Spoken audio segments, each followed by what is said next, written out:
Breaking news చూస్తున్నారు. ఇరాన్పై Trump నిర్ణయం మారలేదు. ఇరాన్ను తుడిచిపెట్టేయాల్సిందే అంటూ కూడా నిర్ణయం తీసుకున్నాడు ట్రంప్. దానికి తదనుగుణంగా అడుగులు కూడా వేస్తూ ఉన్నాడు. యుఎస్ వైట్ హౌస్లో క్యాబినెట్తో అత్యవసర భేటీ నిర్వహిస్తున్నాడు ట్రంప్. నెతన్యాహుతో భేటీకి ముందే అమెరికా వ్యూహాత్మక చర్చలు జరిపింది. 5 నెలలు దాటినా ఇరాన్ అమెరికా యుద్ధం ఆగలేదు. మిడిల్ ఈస్ట్లో మరింత హైటెన్షన్ పెరిగింది. అమెరికా ప్రతిపాదించిన కాల్పుల విరమణను తిరస్కరించింది ఇరాన్. హార్మోజ్ పరిసరాల్లో ఇరాన్ సైనిక స్థావరాలపై అమెరికా దాడులు చేస్తూ ఉంది. డ్రోన్ నిల్వ కేంద్రాలు సహా కీలక సైనిక లక్ష్యాలను ధ్వంసం చేస్తుంది అమెరికా. బహ్రెయిన్, జోర్దాన్, కువైట్లోని అమెరికా స్థావరాలపై ఇరాన్ డ్రోన్ దాడులకు దిగుతూ ఉంది. అమెరికా ఆర్మీ ఉన్న ప్రాంతాలకు 500 మీటర్ల దూరంలో ఉండాలని ఐఆర్జీసీ హెచ్చరిస్తూ ఉంది. యుద్ధ ప్రభావంతో అంతర్జాతీయ మార్కెట్లో చమురు ధర $100కు చేరువైందంటే అర్థం చేసుకోవచ్చు. ఇక రెడ్ సీలో సౌదీ నౌకలను లక్ష్యంగా చేసుకుంది హౌతీ. దీంతో దాడులకు ఉపక్రమిస్తున్న సందర్భం. ఈ నేపథ్యంలో కీలకమైన డెవలప్మెంట్ చోటు చేసుకుంటున్నాయి. అక్కడ కూడా ఇటు ట్రంప్ ఆర్డర్స్ని పాస్ చేసినట్టుగా తెలుస్తుంది. ఇక ఏదైనా కూడా తగ్గేదే లేదు. అమెరికా ఇక విజృంభిస్తుంది తప్ప ఎక్కడ ఆగదు. ఇది నేనంటున్న మాట కాదు. If you can look in to international media లేకపోతే ఇంటర్నేషనల్ వెబ్సైట్స్ మీరు చూస్తే కనుక వాళ్ళు ఒక్కటే కోట్ చేస్తున్నారు, లాక్ అండ్ లోడెడ్. ఈ మాట వినిపిస్తూ ఉంది, లాక్ అండ్ లోడెడ్ ఒకటే అంటూ ఉన్నారు. ఇరాన్ టాక్స్ నేపథ్యంలో లాక్డ్ అండ్ లోడెడ్ అంటే అర్థం చేసుకోవచ్చు, అంతా సిద్ధంగా ఉన్నాం అండ్ లోడ్ అయి ఉంది. ఏ క్షణాన ఎప్పుడైనా కూడా ఒక పెద్ద ఎత్తున దాడికి పాల్పడే అవకాశం అమెరికా ఉందని చెప్పి. ఎంతవరకు జరిగింది ఒకటే, అమెరికా ఇరాన్ యుద్ధంలో. గెస్ చేయండి అదేంటో, అదేమై ఉండొచ్చు, ఆలోచించే ప్రయత్నం చేయండి. ఎస్, బహుశా మీ గెస్ ఒకటే ఉండొచ్చు. అది దాంట్లో కన్ఫామ్. ఏంటది? Ground operation. గ్రౌండ్కి దిగి గ్రౌండ్లో ఇరాన్ను పూర్తిగా నాశనం చేయాలి, ధ్వంసం చేయాలని ఆలోచన. అయితే యాజ్ ఆఫ్ నౌ ట్రంప్ వైఖరి ఎలా ఉంది అండ్ దాంతోపాటు ఎటువంటి డెవలప్మెంట్స్ ఉన్నాయి, హార్మూజ్లో ఎటువంటి పరిస్థితి ఉంది, ఇవన్నీ కూడా. ఇప్పటికే టారిఫ్లో యుద్ధం ప్రకటించిన ట్రంప్ ఇప్పుడు కీలకమైన దారుణానికి పాల్పడబోతున్నాడు అని చెప్పి ఇరానే మాట్లాడుకుంటుంది సందర్భం. అండ్ దీంతోపాటు ఇంకా ఏమంటూ ఉన్నాడు,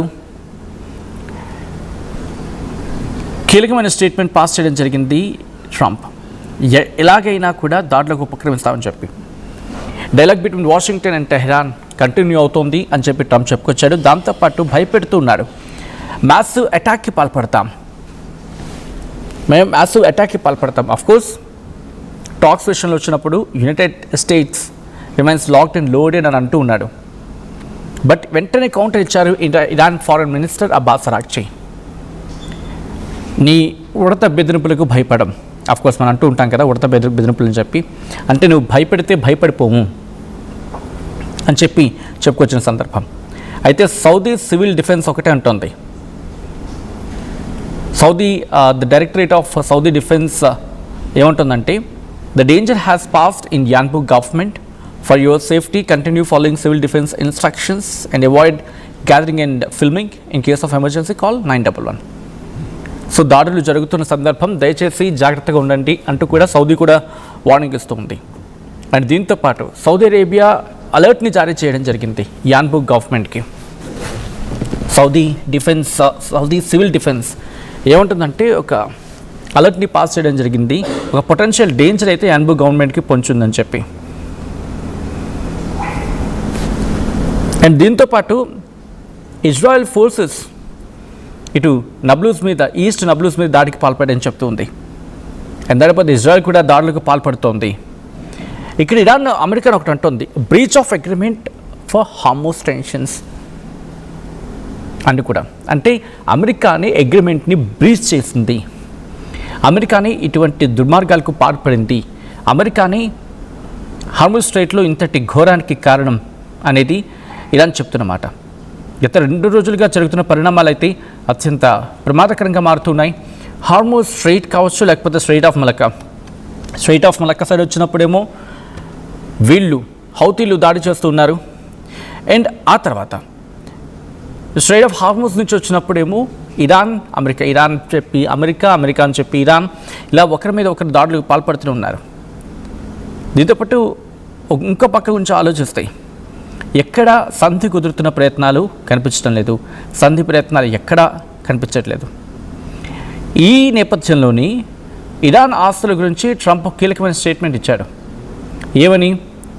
అమెరికా ఇరాన్ మధ్య ఉద్రిక్తతలు పెరుగుతున్నాయి రోజు రోజుకి. యుద్ధ పరిణామాల నేపథ్యంలో ఇరాన్కు నిధులను ఫ్రీజ్డ్ ఫండ్స్ ఉన్నాయి కదా, ఇరాన్కు చెందిన ఫ్రీజ్డ్ ఫండ్స్ని మేము ఉపయోగించేస్తామని చెప్పి ట్రంప్ ఇచ్చిన స్టేట్మెంట్ ఇప్పుడు ఇంటర్నేషనల్గా ఒక బిగ్గెస్ట్ డిస్కషన్కి దారితీసింది. ఏమంటాడు? అమెరికా ఆధీనంలో ఉన్న ఇరాన్కు చెందిన ఈ ఫ్రీజ్డ్ అసెట్స్ని యుఎస్ వెషల్స్, లేకపోతే యుఎస్ అమెరికా నౌకలు, లేకపోతే వెషల్స్ కావచ్చు, లేకపోతే కమర్షియల్ షిప్స్ కావచ్చు, వీటి గురించి కోట్ చేస్తున్నాడు. సో ఏమంటున్నాడంటే వెషల్స్ కావచ్చు, లేకపోతే ఈ కమర్షియల్ వెషల్స్ ఇవి, దీంతోపాటు ఇరాన్కి సంబంధించిన ఆస్తులకు జరిగిన అంటే ఇతర సంబంధిత ఆస్తులకు జరిగిన నష్టాలను భర్తీకి ఉపయోగిస్తాము. అంటే ఫర్ సపోజ్ సౌదీ అరేబియా వాళ్ళకి నష్టం జరిగింది అని చెప్పి వాళ్ళు చెప్పుకుంటున్నారు. సో వాళ్ళకు ఉపయోగించే అవకాశం ఉంది. అలా మిగిలిన ఏ దేశాలు అయితే తీవ్రంగా నష్టపోయాయో వాటికి ఉపయోగించే అవకాశం ఇక్కడ కనిపిస్తూ ఉంది. దాంతోపాటు ఇంకా ఇక్కడ అమెరికా ఇరాన్ మధ్య సైనిక ఉద్రిక్తతలు కొనసాగుతున్న టైంలో ఈ ట్రంప్ ఇచ్చిన స్టేట్మెంట్, అందుకని బెహ్రెయిన్ కావచ్చు, వీటికి ఉన్నాయి కదా యుఎస్ బేసెస్, అక్కడ నష్టపోయింది కదా, ఆ యుఎస్ బేస్ అక్కడ ఉండడం కారణంగా ఆయా దేశాలు నష్టపోయాయి. అండ్ మాకు నష్టపరిహారం ఎవరు చెల్లిస్తారు అని చెప్పి గల్ఫ్ దేశాలు అడిగినప్పుడు యుద్ధ భయం, అంటే యుద్ధం కారణంగా మీరు నష్టపోయారు కాబట్టి మీకు ఇరానే చెల్లిస్తుంది అని చెప్పి ఒకనొక సందర్భంలో ఇండైరెక్ట్గా అమెరికా చెప్పుకొచ్చింది. ఇప్పుడు అమెరికా ఏముంటుంది? ఫ్రీజ్డ్ అసెట్స్ వాళ్ళు ఉన్నాయి కదా, వాటిని తీసి మీకు పనిచేస్తాను, ఎక్కడైతే నష్టపోయిన వాళ్ళకి భర్తీ చేస్తాను అనేది ట్రంప్ వర్షన్. అంటే ఇకపై నౌకలు కావచ్చు, సరుకు, లేకపోతే వాటికి సంబంధించి ఏదైనా ఆస్తి కనుక నష్టం జరిగితే అమెరికా ఆధీనంలో ఉన్న ఇప్పుడు ఆ డబ్బుల్ని చెల్లించేస్తుంది అమెరికా. ఇది ట్రంప్ మాటలు చెప్పాలంటే. అయితే నష్టాలు భారీగా ఉండొచ్చు. అయితే ఇది న్యాయమైన చర్య అని చెప్పి ట్రంప్ తనకు తాను సపోర్ట్ చేసుకుంటున్నాడు. అయితే యెమెన్ హౌతీ ఏం చేస్తున్నారు? రెడ్ సీలో వాళ్ళు అటాక్ పాల్పడుతున్నారు. 2 సౌదీకి చెందిన వెషల్స్ లేకపోతే నౌకలు, వాటి మీద దాడికి పాల్పడిన నేపథ్యంలో ట్రంప్ కీలకమైన వ్యాఖ్యలు చేశాడు. అంటే ఇప్పుడు ఆ డబ్బులు సౌదీకి ఇవ్వబోతూ ఉన్నాడా? ఇనిషియల్గా సౌదీకి స్టార్ట్ చేయబోతూ ఉన్నాడా? అండ్ సౌదీ అంటే వీళ్ళకి డబ్బులు కనుక ఇచ్చేస్తారనుకుందాం, సౌదీకి వాటికి డబ్బులు ఇచ్చేస్తే మరి వాళ్ళ పరిస్థితి ఏంటి? ఇరాన్ ఫ్రీజ్డ్ అసెట్స్ కదా అవి. ఎలా ఉంటుందంటే నా డబ్బులు నేను బ్యాంకులో పెట్టుకున్నా, ఏదో అవినీతి అని చెప్పి బ్యాంకు వాళ్ళు దాన్ని లాక్ చేశారు.